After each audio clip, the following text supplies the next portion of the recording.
You could be right and I could be wrong. We could just fight or we could... This is Bridge the Gap with Mark and Dave, the program that seeks for the truth no matter where it is found. Welcome to the show. I've got Adam here today with me. Adam, how are you doing today? Doing good. Thanks for having me.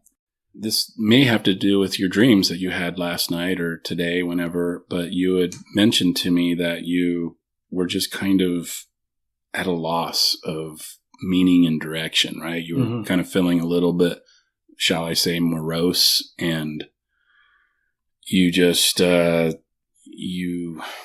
don't want to put words in your mouth. I want you to tell me what that experience was, but did it have to do with some dreams that you had last night? I'm sure it contributed. You know, the dreams always do to how I feel. Because it's not like I just, take these brief little sleep excursions at night. I fall asleep during the day. When I eat something, it wears me out. I've got to take a nap, for 15 minutes. So that feeling of moroseness is what I feel all the time. I feel it all the time. I live with it. It's my constant companion. I can suppress it. I can stick it over here on the shelf, but it's always there. Yeah. And it's like I told you in the car, I don't think I've been living with you for almost 4 years now, and I don't think you've ever seen me. I don't see me. Yeah, you did mention that. That's what I was agreeing to, but I don't really know who you are. So let's talk about that. Who is the you that you want me to see that I've never had a chance to see? I've always been, or always had been prior to the, event, whatever that was, whether it was divorces, falling ill, the car accident, whatever. I was always happy. I was always not so much going out of my way to make people smile and laugh and feel good, but it was just who I was. It wasn't an intent that I had, like, I'm going to go make this person smile. It's just what I did. It was my normal persona. I was happy. I was confident, and that part of me is dead, and now that part of me that exists says, well, why isn't the rest of you dead? You're dead. Who you are is not there anymore. And for a while I thought, I'm going to be coming, I'm growing into something else, something better. I'm different now because I'm changing, but that metamorphosizing state just has never taken effect. And I lied to myself, thinking, no, I'm changing for the better. I'm maturing. But in doing that, I'm losing myself and the core of who I am. And I'm not happy with that. I'm not content. I'm not satisfied in any way, shape, or form. Not even a fraction. Can't measure it because there is no satisfaction. There's no me anymore. So I struggle with, I'm struggling with tomorrow already. As soon as I woke up this morning at 5:30 and got sick, when I first got out of bed, and I was like, I'm awake now. And I know I'm going to lay back down and try and sleep, but I won't. That struggle starts every day for me. Every day. It's repeat. Every day. It never stops. And consciously throughout the day, I'm aware of it. I think about it, and it's destroyed who I am. It's just not there anymore. It's just like acid eating away at me a little bit every day until there's nothing left. And I feel like that's where I'm headed. Go ahead. No, yeah, I didn't want to interrupt you. What were you going to say? Well, my history. I've been feeling this way since I was 6 years old, When I first tried to kill myself with a rhubarb plant. 6 years old, Rhubarb. How do you kill yourself with rhubarb? I heard it was poison. My mom told me it was poison. Don't eat it. A certain part of it, whether it was the stem or the leaf, she was growing it in the garden. She said, don't eat it. You can get sick and die. And I don't know if that was just my mom being mom, but I went out one day and I ate some, and I went and laid down on my bed and waited to die. I could be wrong, but I bet there's other people that have done that. What do you think motivated you, drove you to do that at 6 years old? I've thought about that a lot. I remember the day my parents had gotten in an argument. It wasn't anything, nothing was thrown. There was no curse words. It was just them, a little bit, their voices were raised a little bit and they were arguing about money because finances were always tough. And I remember thinking, well, maybe I just watched a show or something where there was a divorce. It's back when TV was starting to become popular, right before cable came out. Mm-hmm. And I was watching something on TV about divorce, and the kid didn't want to decide who he had to live with. Because if I live with my dad, I'll hurt my mom. If I live with my mom, I'll hurt my dad. Well, I'll just kill myself and I won't have to hurt anybody. So I thought killing myself was the best option. But I've always felt that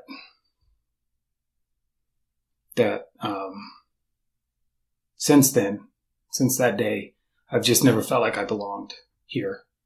Really? Ever.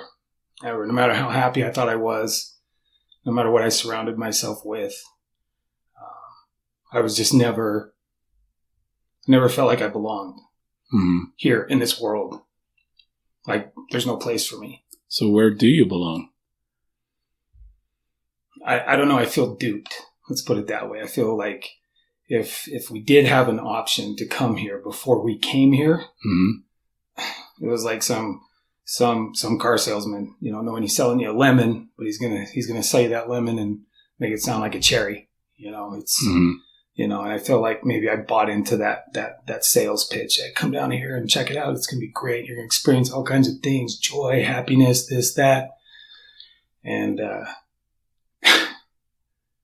I feel like I came here maybe not fully understanding what it was gonna be like. Like I didn't know everything. Like I didn't read the fine print. You're talking like you believe in God. Yeah. And everybody has their own truth. And you obviously recognize that there's atheists, there's agnostics, there's Christians, Buddhist, Shinto, Confucianist. They run the gamut. Everybody gets to own their own truth. Your truth seems to be connected to a deity somehow because you're talking as though he gave you the short end of the stick. Yeah. So just from this is your truth. Where does your belief come from? I know that you were raised LDS, right? Mm-hmm. We can talk about that for a minute. You were born into the Church of Jesus Christ of Latter-day Saints. Your parents, I assume, were members? Baptized at 8 years old. They were? Okay. And then what's your story there, just real quickly? And then we'll get into your truth. I was just always raised in the church. My dad was a convert. He met my mom, he was at the war and he wasn't LDS. My mom was. And he became LDS when he came back. And he's been LDS ever since. Always followed the church's teachings. As far as I know, been an honorary priesthood holder, fulfilled his callings, held a temple recommend, paid his tithing. My parents were that way. So I was raised as far as the LDS church goes, in the right environment. I was baptized today, got the priesthood when I was 12, went through all of that until I hit 15 and kind of rebelled, didn't kind of rebel. I rebelled. And what was that rebellion like? Give us some more specific. Well, it wasn't anything I set out to do. Mm-hmm. The year before I rebelled, my first exposure to the world was, there was a liquor party, and I didn't know what it was when I got there. And I was like, oh, people are drinking. So I called my dad and said, Dad, they're drinking. Come pick me up. I don't want to be a part of this. A year later, almost to the month, probably to the month because it was summer. I was put in the similar situation and I didn't call home. I stayed and enjoyed the company I was with and tried things, drinking, cigarettes, whatever. Just kind of slowly walked away from the church, but always struggling to try and find my way back because there was always this guilt associated with what I was doing. And, I always fought that, and I always thought, well, this is better for me because my friends are here, and no, this is bad because the church says it's bad. And I always struggled with that guilt, of living this way, but being brought up this way. So it's hard for me to separate. Sure.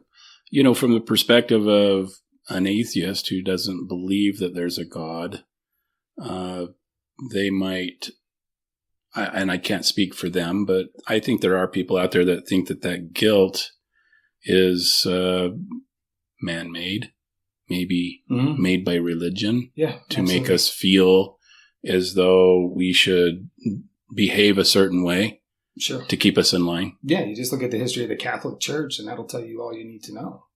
You know, the whole establishment was set up to keep people, the masses, from stepping out of line. You know, they didn't even have the words available to them for how many hundreds of years, you know, before they go, we can actually read this now. They were just relying on the church's hierarchy to tell them what to do. And it was developed and made as a control mechanism for the masses. Absolutely. So what's your take on that? You're in a religion. You believe in God. Is it safe for me to say that that's your truth? Is that you are a believer in a deity? Yeah. What that is, I don't know. What he is or she is or it is. You know, I don't know. But I mean, I definitely believe in the creation story, as far as we're not just here by some big bang and through billions of years of evolution, we're here now as conscious beings. I think that's a bunch of malarkey. But yeah, I definitely believe in creation, for sure. And there's somebody that guided that, for sure. Absolutely. So that's an interesting journey. You know, I'm curious to know where you stand now with all of that. Are you still searching? What is your truth? Do you feel like organized religion is not necessary? Do you think that it's a good thing? Do you think it matters what church that you go to? Well, okay, so there's a lot of questions there. I'm still searching. No, okay. And I think I can. I mean, the way everybody that, not everybody, but what I've been able to determine through, you know, my readings and watching the YouTube videos that present these religious histories and documentaries on religions and interview the leaderships of these churches and, you know, going so far as reading books that the Dalai Lama's, you know, put out and listening to philosophers on religion and agnosticism and atheism. I think religion for some people is necessary. And I think some people need that. I almost want to compare it to like a drug addict needing drugs to get through the day, right? People need to be able to rely on something solid and firm to get through the day because this world sucks. And if religion is what that person uses to get through the day, I mean, who am I to judge? If I found that to be necessary for me, or if that's what, you know, at the end of the day, that's what I come to, that yes, this is what I want to be a part of. This is where I'm finding my truth. This is where my foundation lies. Then yeah, I mean, I'm going to hop on that horse and ride it till it dies, you know, till it just gives out. I mean, that's what people need, then do it. Yeah. I found that was interesting. Religion is a tool that people use to get them through the day. What is it that you use to get you through the day?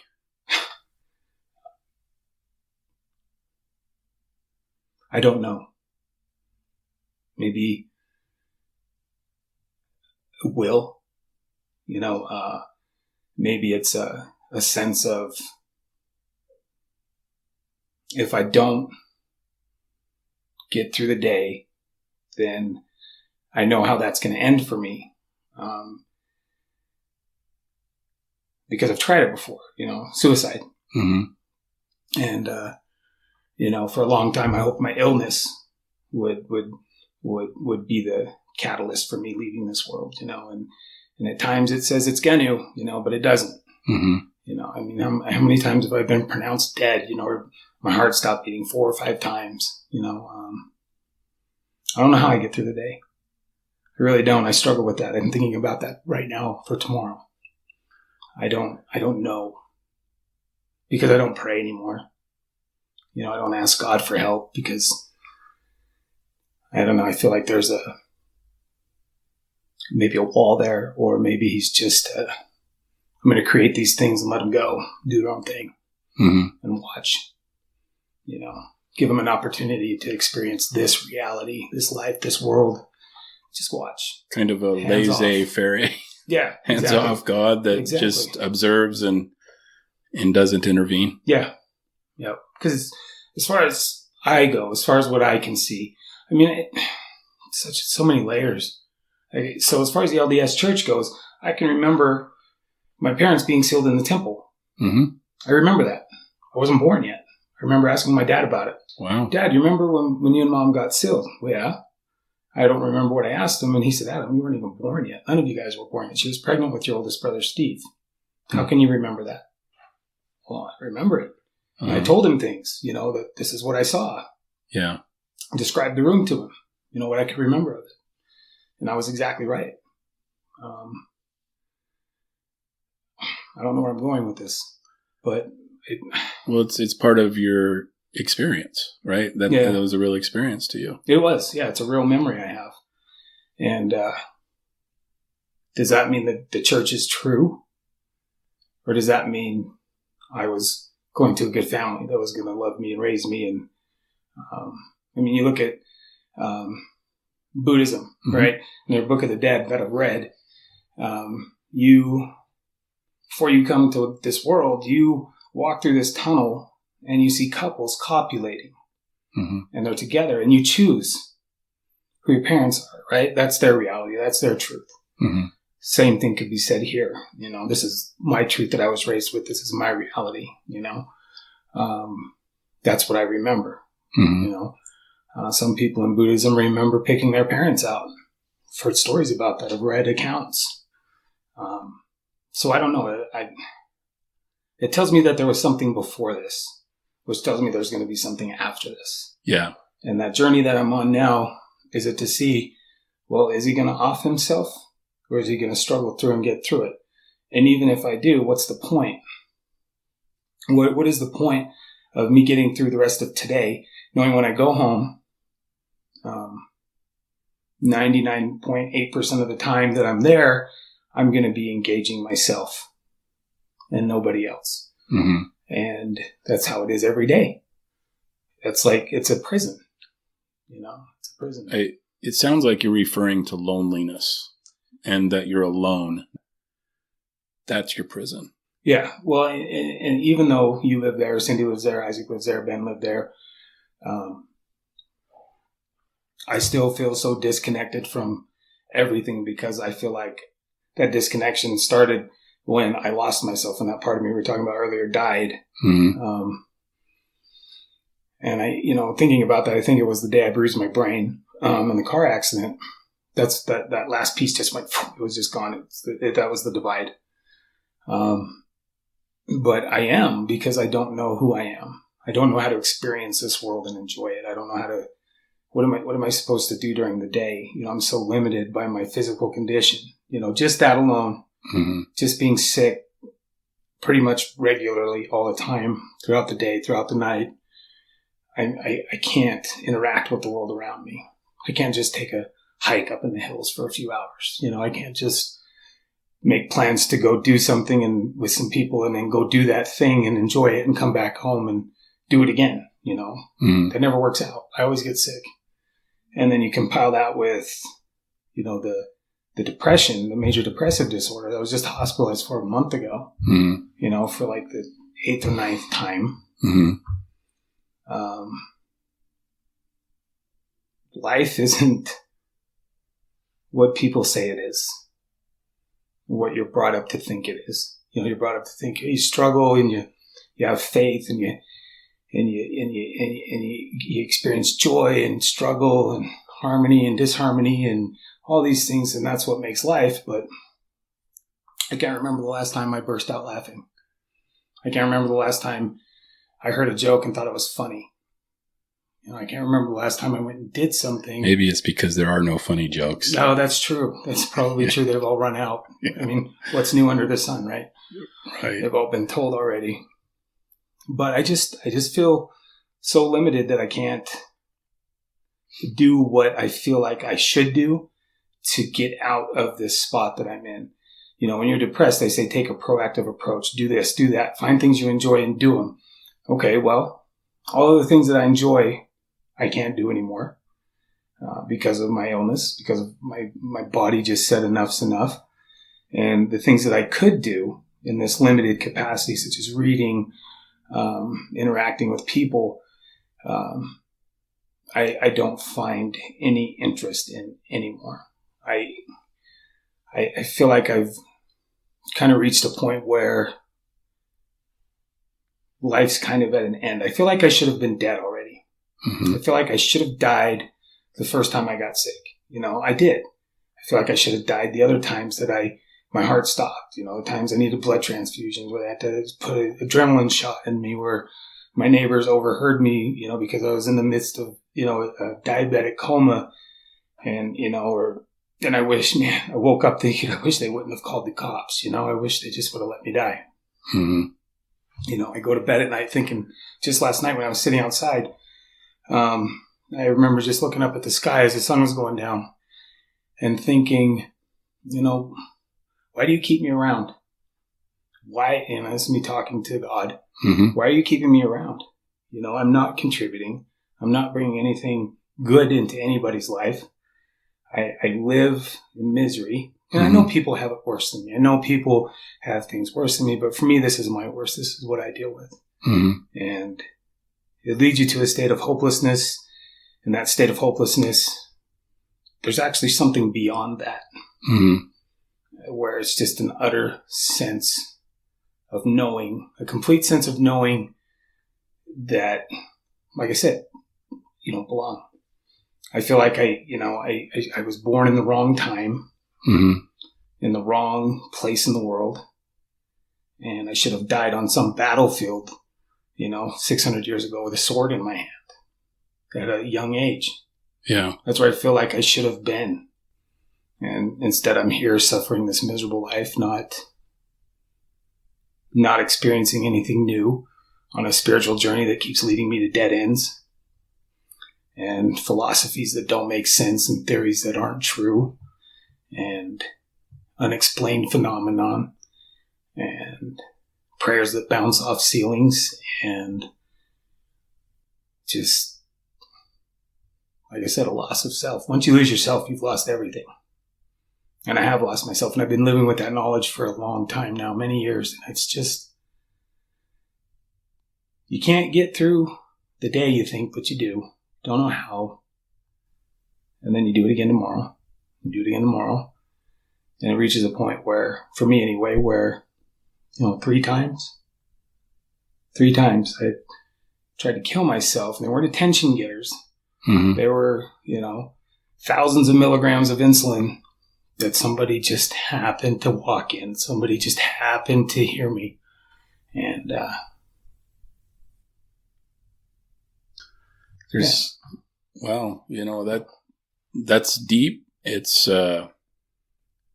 difficult. That's where I'm going again. That's difficult for anybody. I'm living that process right now. I'm going towards that deep end of the pool again. It's like I make this circle. I'm coming back to it again. I'm taking those steps right back to where I was at to get to that deep end in the pool where I'm just going to jump in. I know exactly what's going to happen. I don't know when, I don't know how soon, but I'm headed there. And if things keep going this way, I know myself. I will try again. Well, you referred to God and a few times, so clearly, you're thinking about this. It's part of your thought process, right? Mm-hmm. What does he have to do with this, right? Mm-hmm. Do you wonder about what it will be like on the other side? Yeah, I do all the time. All the time. Are you afraid of what's over on the other side? Not at all. Not at all. What I don't fear it. Is on the other side? Better.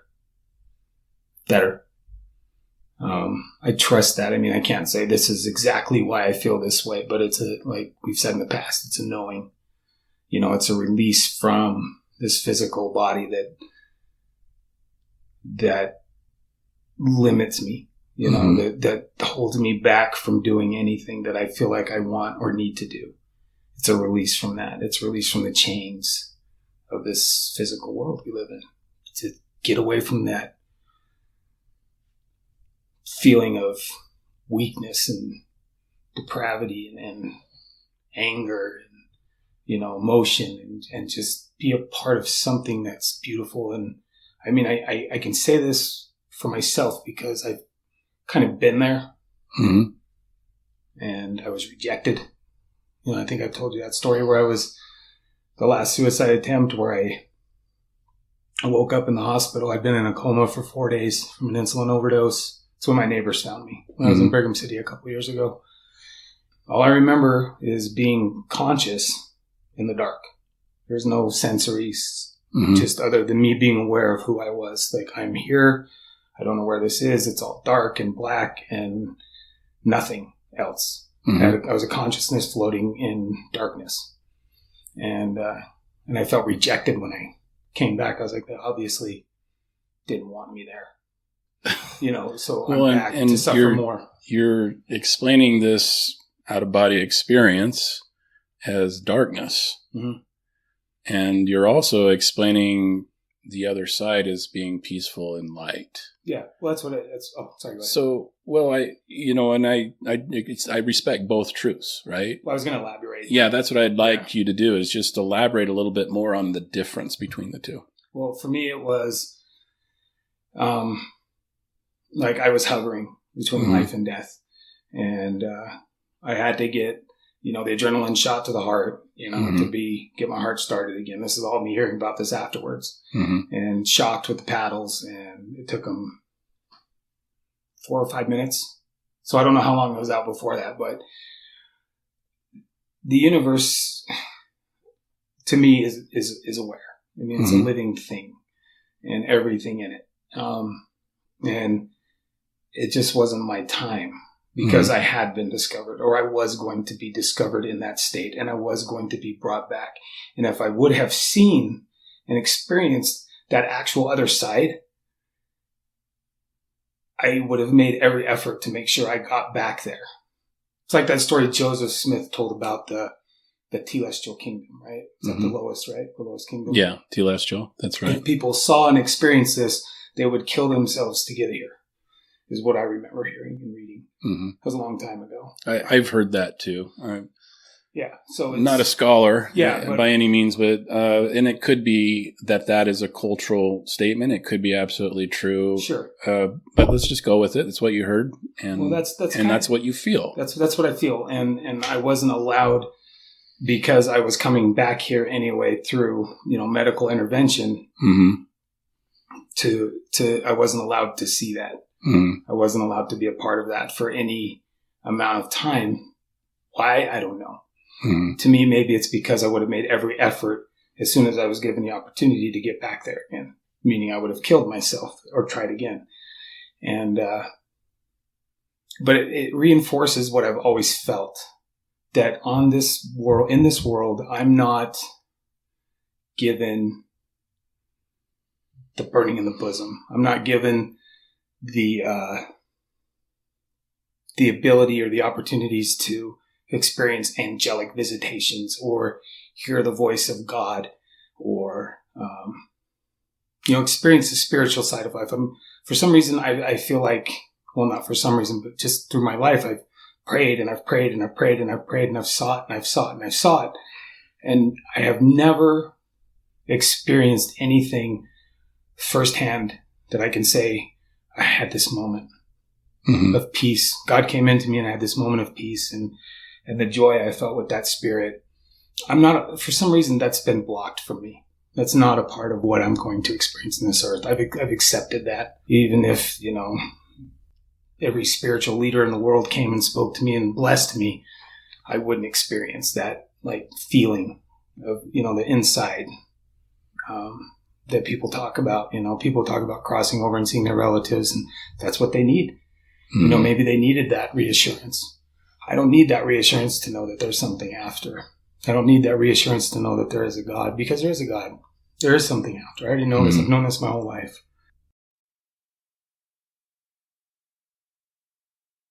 That's it for this episode of Bridge the Gap.